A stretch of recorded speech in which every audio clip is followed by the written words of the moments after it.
Welcome to the After the Show Movie Podcast, brought to you by your hosts, Ace Scully and Sirat.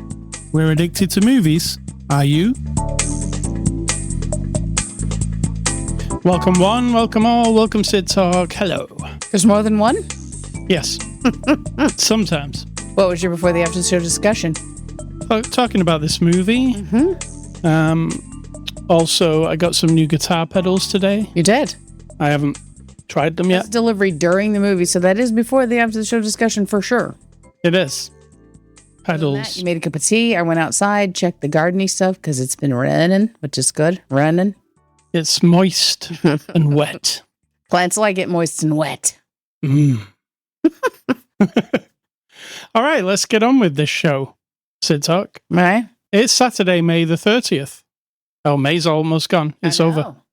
And this is After the Show, number 945, your weekly movie review podcast. This week we're looking at the movie Sirat. It's a 2025 movie. It's out now on Mubi, streaming. It's also on Blu-ray. It's nominated for 2 Oscars, or it was, and it won the Jury Prize at Cannes. It's rated R, 1 hour and 54 minutes. We watched it. Sid Talk, what's the synopsis of this movie? That's a good question. A man and some people on a road trip. Is that accurate? Kind of. It has a lot. It has layers and probably things I don't fully understand, but it is a man trying to find his daughter, find some traveling people who do raves in the desert, and then their pursuit of finding her. But I said, we're moving into the territory here. I'll give you the one off the box. Aye. A father, accompanied by his son, goes looking for his missing daughter in North Africa. That's it. That's it. Okay. Well, that's accurate. Yeah. So with that in mind, we'll be spoilering this movie. Yeah, absolutely. Because I didn't even know this movie existed. I don't keep up with their awards. Me neither, aside, as you can see in my hand, me neither, but I got this Blu-ray in the mail of this movie. Aye. For review. And I looked at the cover and I was like, that looks interesting. It's a big bass speaker in the desert. So that looks pretty interesting. See, that might be, okay, so we're moving into like how we like it and stuff. I loved it. I was transfixed. I was transcendized. Is that a thing? I was put in a trance of like mesmerized, hypnotized. I loved it. I loved it. I loved every minute. It was gorgeous. Let me just clarify that we'll talk spoilers again. Yeah, we're going to totally talk spoilers because there's no way to not. So come back later. Watch after you've seen this movie. Yeah. Yeah. You liked it a lot. I loved it a lot. And however, I feel like, and I've been around enough people in my life, in my 58 and a half years almost, to know that there's a level of, like, because it won at Cannes, right? The Jury Prize, yes. Right. And it has a very intense vibe, which to me, the interpretation of what's going on has a few different directions you could go because we don't know fully, right? It opens with this text on the screen, which kind of gives you a... Yeah, if you know what that means, though. Yeah, I didn't. No. But it does explain, the text does explain that. Well, it says that there's a bridge to cross that has a very, like a hair-thin edge, and you either can, and it's a very sharp blade, you can either transcend beyond it or you fall to hell, basically, right? Yeah. So this journey is the Bridge of Sirat. The Bridge of Sirat, I guess. But see, that's the thing. What's the bridge? Yeah. Who's crossing it? What's the actual?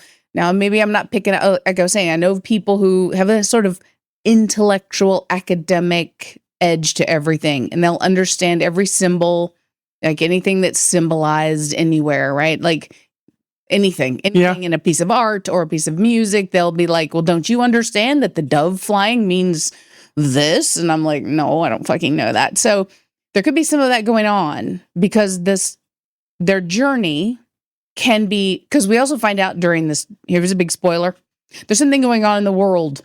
Someone even mentions World War III.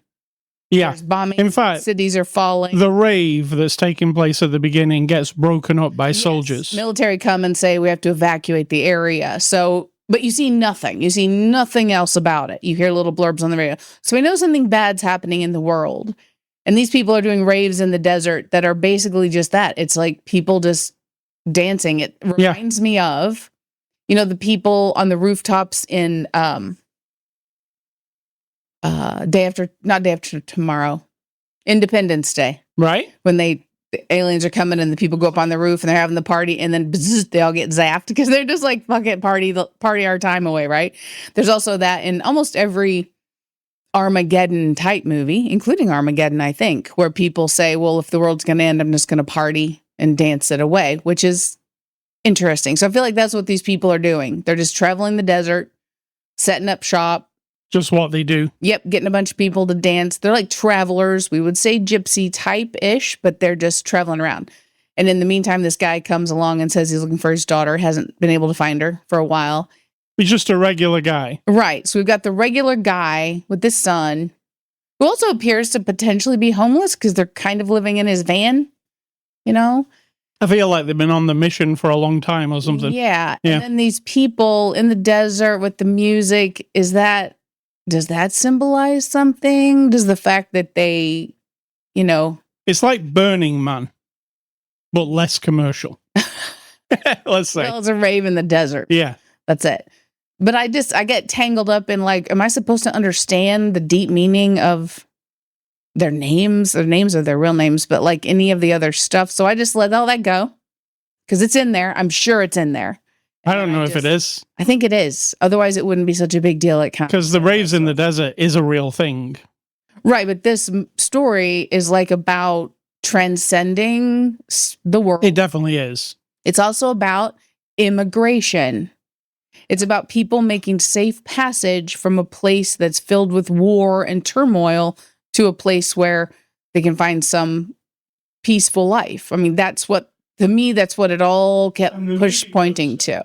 The movie poster is two big speakers that look like doors with a light coming out of them and him going into them. So kind of like the heavenly thing or whatever, If I don't think of it as any heaven, health, I don't do any religion. And I know that the Sirat that's like the meaning behind it. Sirat is exactly, what is it? It's which religion is it from? Islam. Islamic thing, yeah.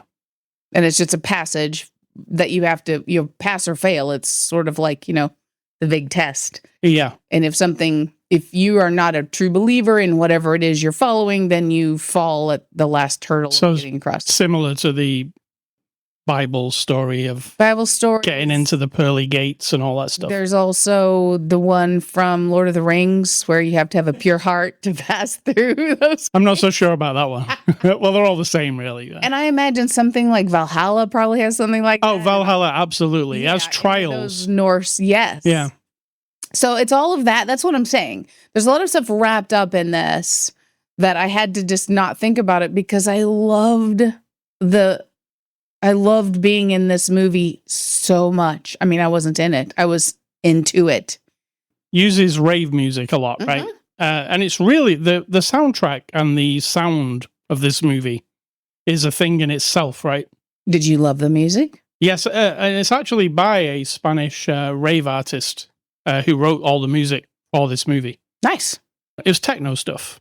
And see, also, here's an element that we need to let people know. So it says it's the Spanish language version, right? So the father speaks Spanish and the son, but they also, I think, they speak English. So you get English a lot. There's a bunch of different languages. The people they're with are speaking French and Islamic, whatever. I don't know the name of what he was saying.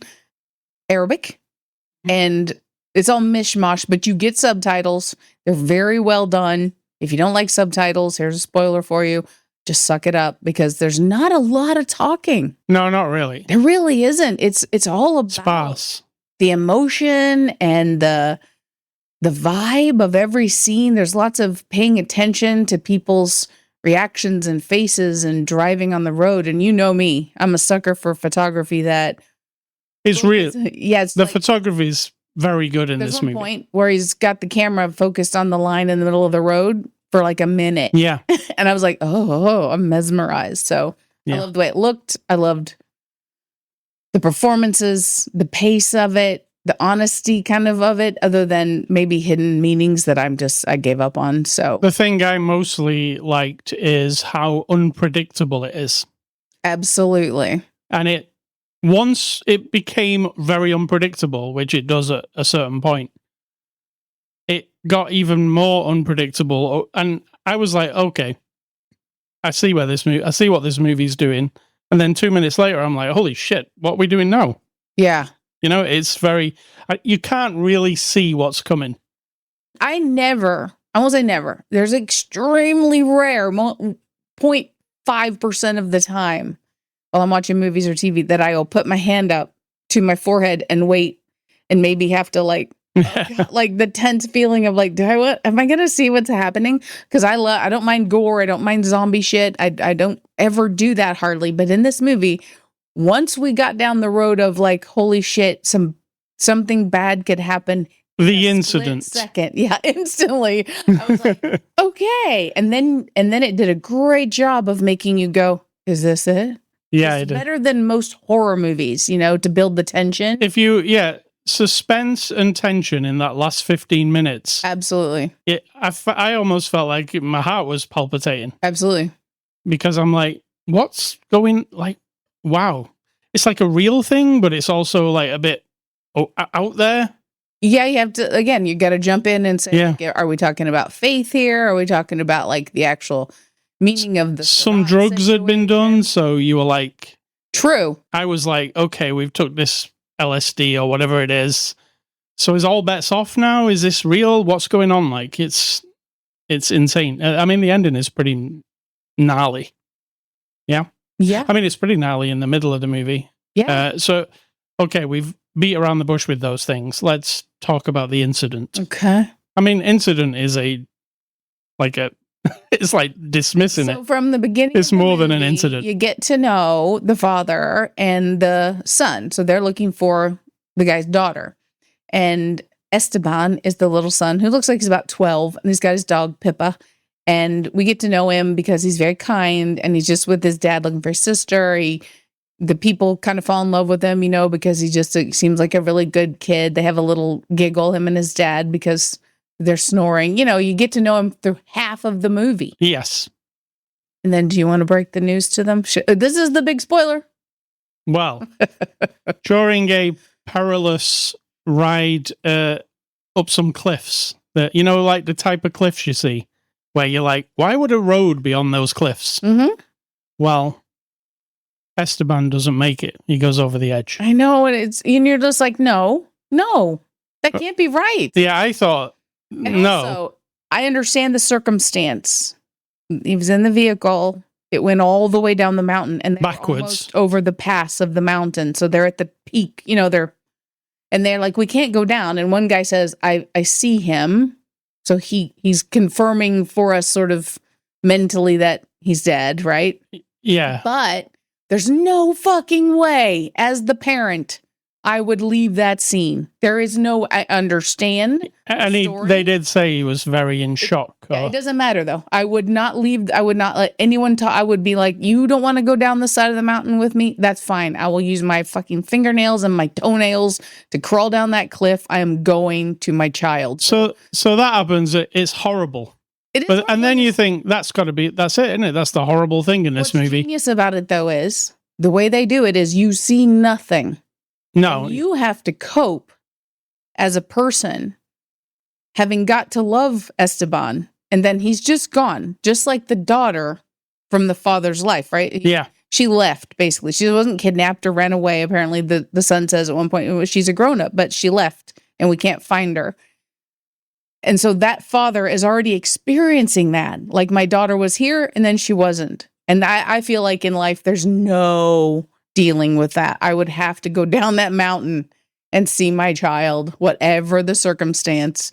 So that part kind of, I was like, come on, what culture and place and time and characters wouldn't say like, okay, fine, we're gonna go down and bury him or whatever, right? So that kind of bothered me for a little bit. But then I realized it's also just me as a person. I've got so much emotion about it. That's pretty good. I mean, that's well done, And then you think, well, the bad part of this movie has happened then. That's it. We're done with that. Oh, I felt like that was just the beginning of badness. No, I thought that was what was going to, and then the rest of it would be dealing with that. Oh, I thought, oh man. I didn't think anything else would happen. Oh, I thought, oh man, here we go. Because it's not like that kind of movie. Like, it doesn't feel like that kind of movie to me. It kind of did to me. See, to me, it felt more like it was going to be a heavy drama at the end. To me, it felt like, okay, we know there's war going on. The military have been here. This kid now died. What other terrible things are going to happen by the end of our trip? And it kind of is a heavy drama at the end, but it is also punctuated by some things. So just when they're mourning, they bring... using punctuation as a euphemism. Yeah, they bring out the big speakers, put them in the desert there. They're going to have a dance and play the music. They start dancing. They've took some LSD. And the music's cool, and you're back into it again, aren't you? You're like the music. Maybe it'll help people. Maybe it will help them. Maybe it helps us. Yeah. As somebody who's watching this. And then she's like, "Turn it up," and she's dancing, and she's really into it. And then she steps on a landmine. One of the ladies. One of the ladies I really, really liked. And I'm not talking like, she's just got a splinter in her toe. No, she's in pieces. She's gone. And you love her too. You've got to know her this whole time. She's the kindest person there. Yeah. All the people are good people as far as we know. We don't know anything about them apart from they help each other. And then there's like some incidents where I'm like, are these people bad? Because when he says he's got some food left and they say, why pool it with ours? That's what I thought. I was like, are these going to fuck him over or something? Listen to my theory. I thought, oh God. They made the van go over the edge because they thought it was spending too much gas. Oh, I didn't think that. And they didn't mean for Esteban to be in it, but they were just trying. I thought that's not true. I just thought it for a minute, but. I never felt bad about them. It was weird. I just felt like, but apart from that point where they were asking about the food, I was like, are they going to stiff him and take his food or something? Exactly. But then they didn't. And, there's a scene later on in the movie where they're all sleeping in the back of the truck. And they're all just sleeping. They've all lost something. And it's just kind of beautiful in a way or something. Yes. I mean, they're just all asleep, like next to each other. And the dad, who doesn't live this life, you can kind of tell. We don't know his backstory. No, he's not this guy, is he? He wakes up sort of in this pile of people, all sweaty and gross. And they're very dirty all the time, by the way. Did this even occur? I feel like they smell awful. Yes. He wakes up. He looks around like startled, like...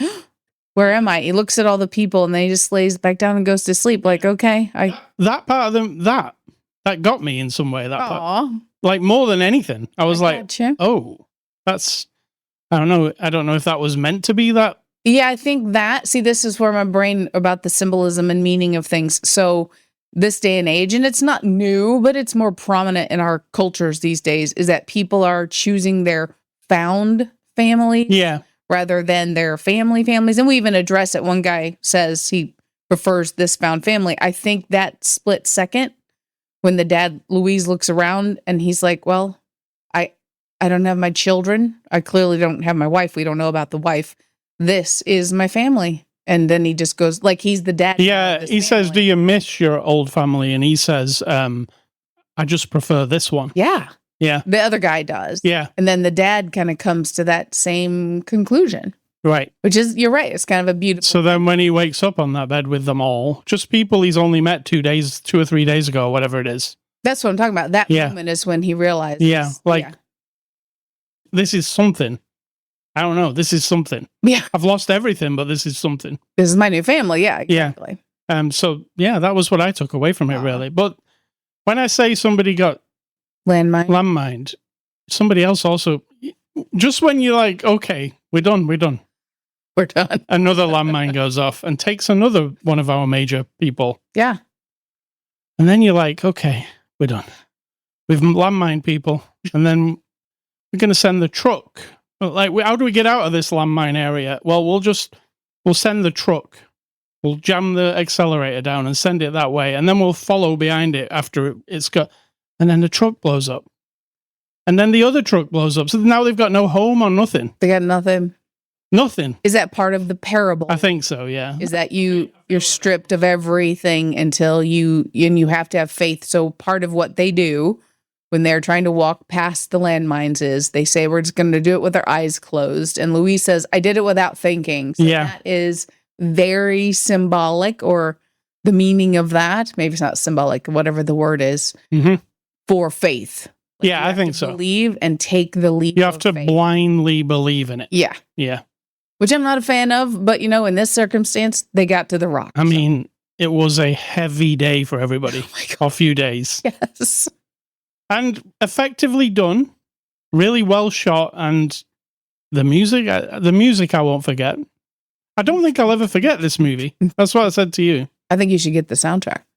Yeah, the guy, I can't remember the guy's name, but there's an album for this movie. Yeah. It's just techno music, but it's really effective. And it's so, like, we had it fairly loud in the home cinema.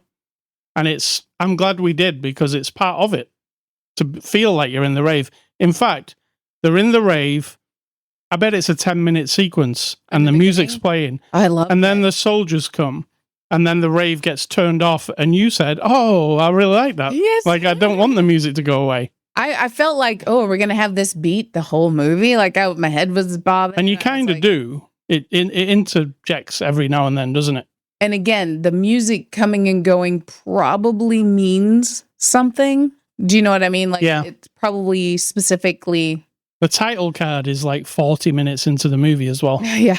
I was like, whoa, it just started? That was one of the latest title cards I've ever seen in any movie. Aside from Irreversible as a really late one. Remember? No. It's very late in Irreversible. All of a sudden, there's like credits and titles, and you're like, what? I've been here for an hour and a half or something. That is not what I remember about Irreversible. I know, shocking.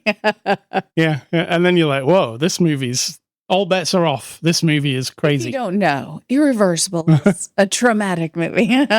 It's traumatic in a different way to this one, but I feel like this one's a traumatic movie too. Not many people will be there's going to be a lot of people who couldn't take this. Absolutely.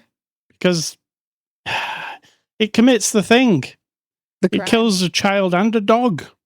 Absolutely. People hate dogs being killed more than they do children, I think, in movies. Kills the nicest person. Yes. Like, there's nothing about that Jade that... No, there's nothing about anybody that's bad that we know. I mean, they could be terrible, but as far as the contained story goes, everybody's okay. They're just doing their thing, right?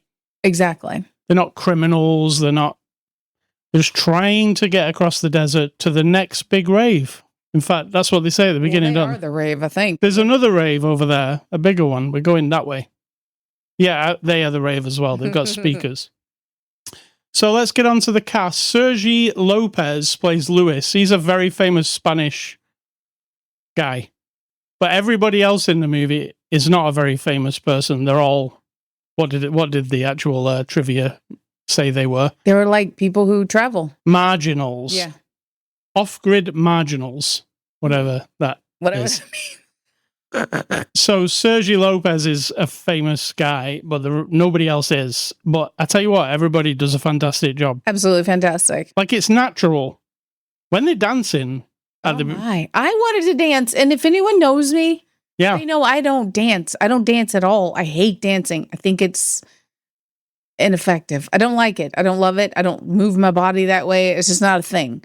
But when they were dancing in the beginning, I was like, oh, I think I understand. People are into this rave. Yeah. The guy who was like up against the speakers, kind of touching the wood and like... Almost like you wanted to fuck the speaker. Yeah, exactly. He was really... And I'm like, there's a guy who's into this shit. He's into this music. Like, maybe a bit too much, but no, it doesn't matter. You're in the desert, everything's fine. Fuck the speaker. And then we've got Bruno Nunez as Esteban. He's the kid. And the kid, he's amazing. He's so as well. Good. Yeah, he really is. So good. Until he isn't. Stop. Too soon? Yeah, actually. Directed by Oliver Laxey. He directed Mimosas and Fire Will Come, 2 other movies that we haven't seen. So, can't really... All I can tell you is this has a stark kind of...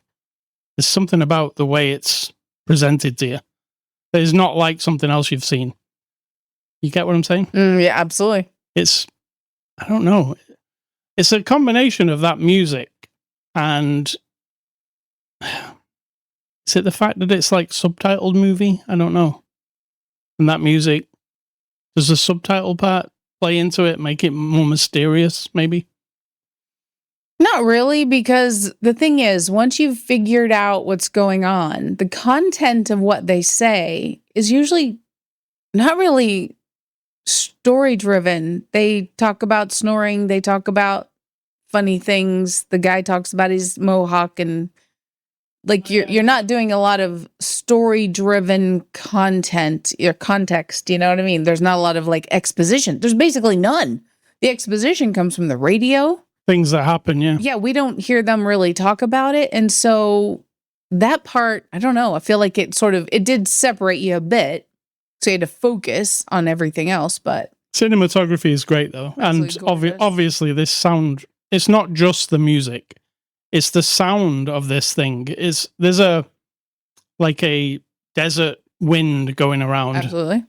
Everything about it is like, oh wow, that sound design is crazy. It's like all over the place. It's punctuating something. Somebody really paid attention to making the sound great. Yeah. IMDb reviews, what are those? Those are reviews on the IMDb, where people give this movie a 1 star, and they usually have little phrases like, "It's a waste of time. This movie is woke. This movie is made by AI. I don't know why this movie got 10 out of 10s. It is terrible." So you're going to tell us about those. It has 180 reviews. So, and it has 26 1-star reviews. So, First guy says, it feels like somebody's film school project. Exactly. A terrible one at that. The whole movie could have been told in about 5 minutes. Including sweeping panoramas isn't filmmaking. There's no character development. There's one event in the movie that we qualified as shocking, but I couldn't care less. The dialogue is atrocious. The movie is pretentious. Skip it. Skip it. Yeah. Severe. Second guy says, this is an example of a movie to apply the golden rule. If any movie makes you walk, move with a car, train, or plane from point A to B, it will suck. And this one does. So he's saying he don't like road trip movies. Okay. And the third guy says, it's the worst film I've seen in years. It has no content whatsoever. No story, nothing. Just random shots of vehicles in a desert. Ridiculous. Okay. Also, no ending, as expected. I mean, it's got a somewhat... it's just a slice of life type thing. It doesn't conclude with something... Yeah, but it does, because whoever wrote it understands what that end means. For us to understand it, you have to make up whatever you followed throughout the movie as the meaning of everything. You have to fill it in. So it's not got no ending. No, definitely not got no ending. To interpretation. So, conclusion, I'm going to give Sirat a 7 out of 10. I really enjoyed it. I'm giving it a 9. Oh, yeah. I can't find. Well, other than the father not going to the scene of where his son might have fallen off the cliff. I mean, we heard very horrible crashing and potentially fire with the van. We didn't see it. So I'm going to assume, yes, he's dead. But that's what you get a point off for, because that father needed to go drop to his knees, see the kid, and then move on. You have to assume he's dead from what the other guy said. Yeah, that's what I'm saying. I've accepted that he's dead. But if I was the parent, I would then be like, I'm going down there. So that's the only thing that I would knock it for. All right. So thank you to Mubi. Next week, we're looking at Maggie Gyllenhaal's movie, The Bride. Have you heard of it?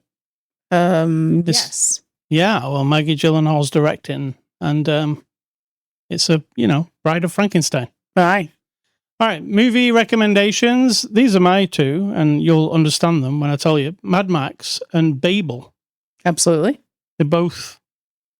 I kept thinking of Babel while I was watching this movie. Thinking of Mad Max. And I also kept thinking of American Honey.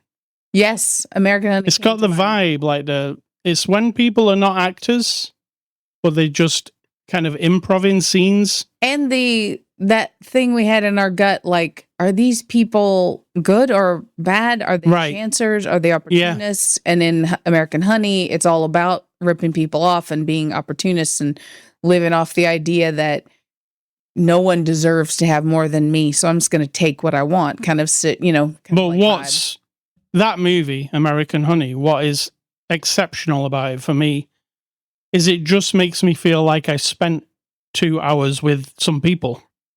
Like I just lived with some people for 2 hours. True. And now I understand them better. And I feel like this movie kind of has that. Like, you're like, okay, so what if I was here with these people? Well, this is what's happening. This is how they are. There's nothing, they're just transparent. There's nothing hidden about them. True.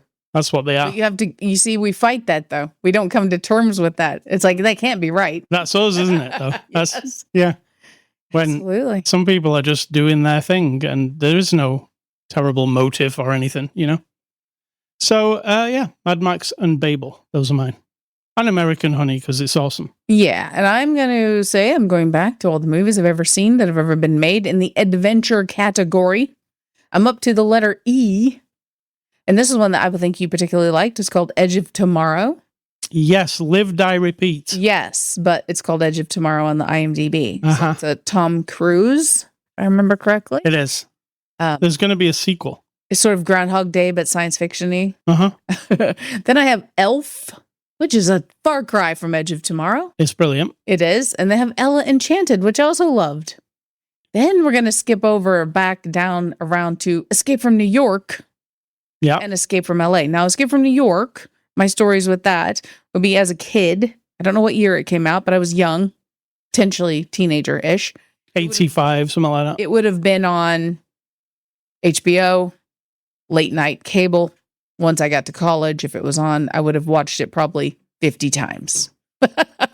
Yeah. Commercials, with editing, with the curse words all blanked out, just whatever, because it was just unlike anything I had seen. I don't think at that time I was a Mad Max. I'd even seen Mad Max, to be honest, the original. So to me, Escape from New York was my like, whoa, this is rogue shit right here. You know what I mean? Yeah. I watched some of it recently on one of the streaming channels, and it's not what I remembered. Like, I don't know.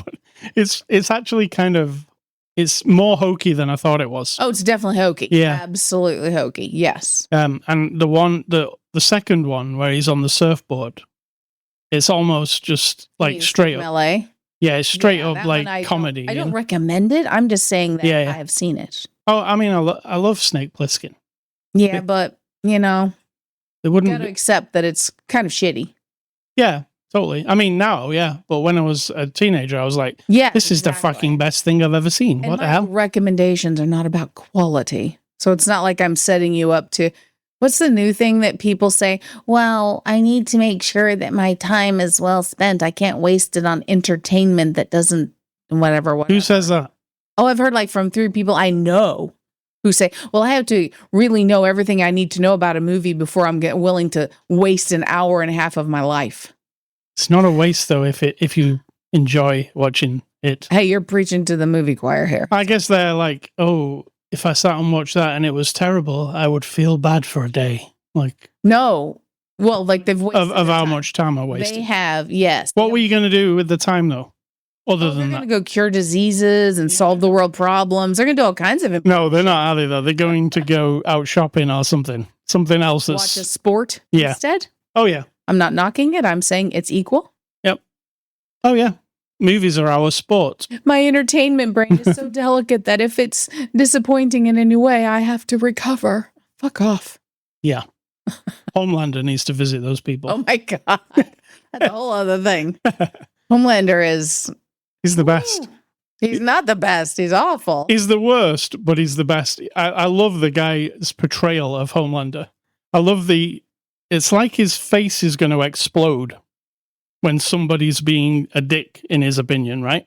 Yes. There's somebody saying some shit, and he's just this powder keg. Like, ugh. If you want to talk about hidden socioeconomic and political commentary on society as we live and breathe it, you might want to watch The Boys. It is gritty and gory and it's ridiculous. Mental. It's mental.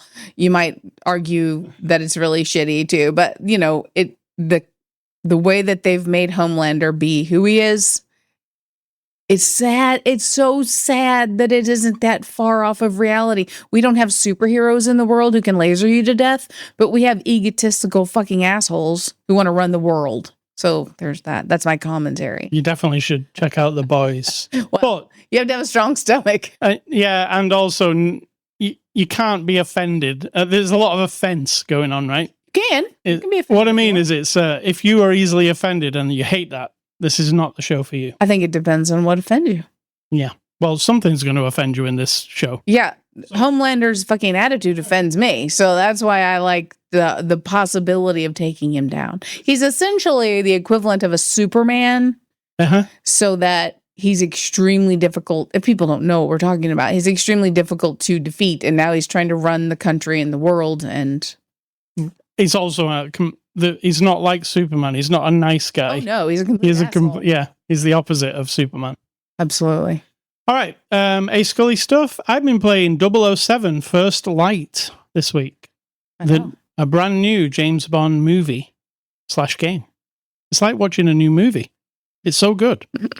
So it's the guy who played Dexter in Original Sin.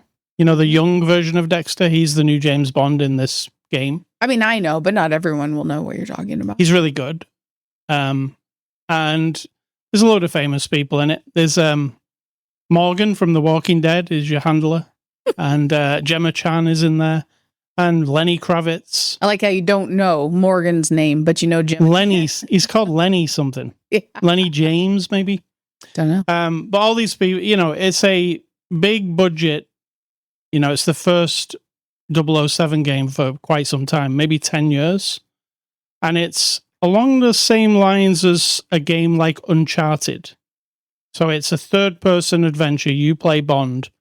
This is a reinvention of Bond. It doesn't follow on from any of the movies or anything. It is like the Bond thing. If you don't know, Bond isn't just one person. Right. So in the modern world, the whole entire M6 Bond initiative, whatever they are starting again. So it is a continuation. All the Bonds have existed before, but it's not Daniel Craig or Sean Connery. It's not like they're mentioning every adventure like Dr. No. But it is the same continuing story of developing 00 agents to save the world. So you got this new Bond, and you start with, he's 26 years old, and he's starting his basic training to become a 007 or a 00 agent.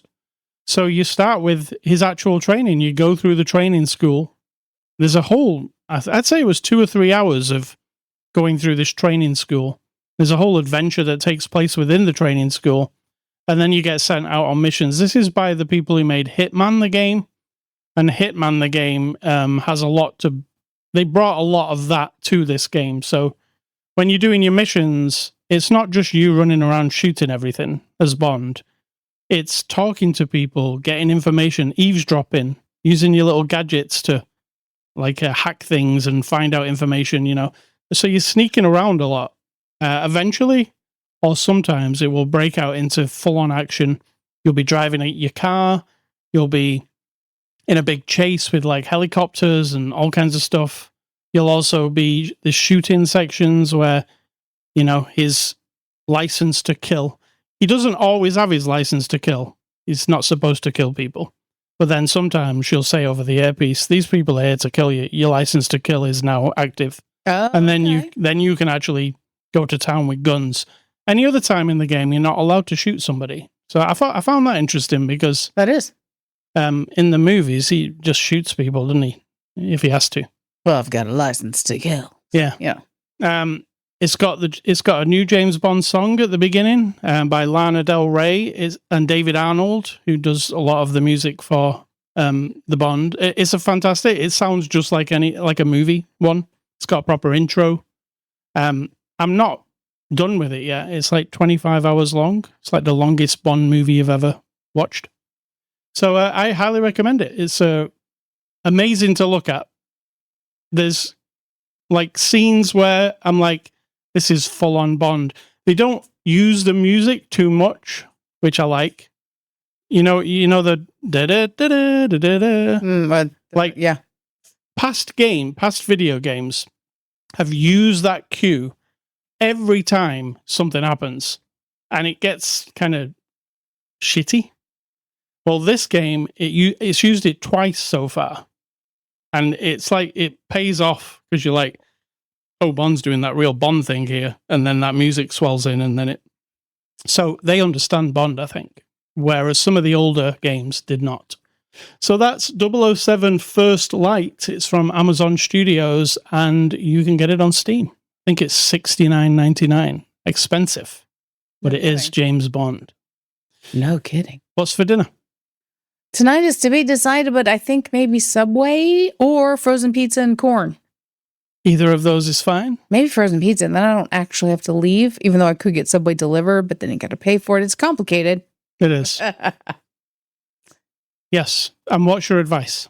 My advice is not advice. It is just commentary. And don't even know where it comes from exactly, just the world, watching, listening, and people's behaviors, which boggle my mind. So there are people who root for and cheer for terrible people in the world. Now, if you're watching a boxing match and there are two grown people who are boxing out of their own free will and they have the skills and the ability to do the sport, and you're rooting for your person to win, I get that. If you're rooting for them to kill their opponent because you think it would be fucking awesome, then you're terrible, right? So basically rooting for people in all of everything. So don't be all whiny and bitchy and be like, oh, you're talking about my politics. Well, if you want to take it that way, that's fine. But in politics, there are people who do run the world who are terrible. And I'm going to leave it there. Almost all of the people in some way. All the people. For the people in anywhere that run the world, that run your church, that run your household, that run your school, that are the mayor of your town, the guy next door, your sibling that you know who and how they really are. If they're the person who does harm to people or intentionally hurts and destroys, and you're cheering for them. And I don't mean in the case of like someone's attacked me and you've defended me and we have to go back and forth. I get that. And on some human level, I'm talking about like, yeah, take them down, that kind of thing. And that if you're rooting for politicians and world leaders who have the mentality of, I might as well destroy a bunch of shit so I can have a little more importance in this existence, in this fucking universe, because if I don't do something big and terrible, I won't matter. That's really what they're doing. And if you're fooling yourself into thinking something else, rethink, right? But if you're cheering for them, rooting for them, your corpse is in the boneyard, but they're walking across. They don't give a shit about you. They really don't. And you are rooting them on, which tells me that as a person, and this is going to sound real severe, so everybody get ready, you are a failure. You have failed in life. If you have come to the conclusion that people who destroy and tear things down, and I mean from every angle, every religion, every place on the whole planet, all the people who do that, and if you're rooting them on because it makes you feel like, yeah, then you failed. You not only failed, but now you're nothing because you're nothing to them. Your support means nothing. It has no value. It's like empty calories to them. So that is all. Well done. Well said. Was it? Seems yeah. All right.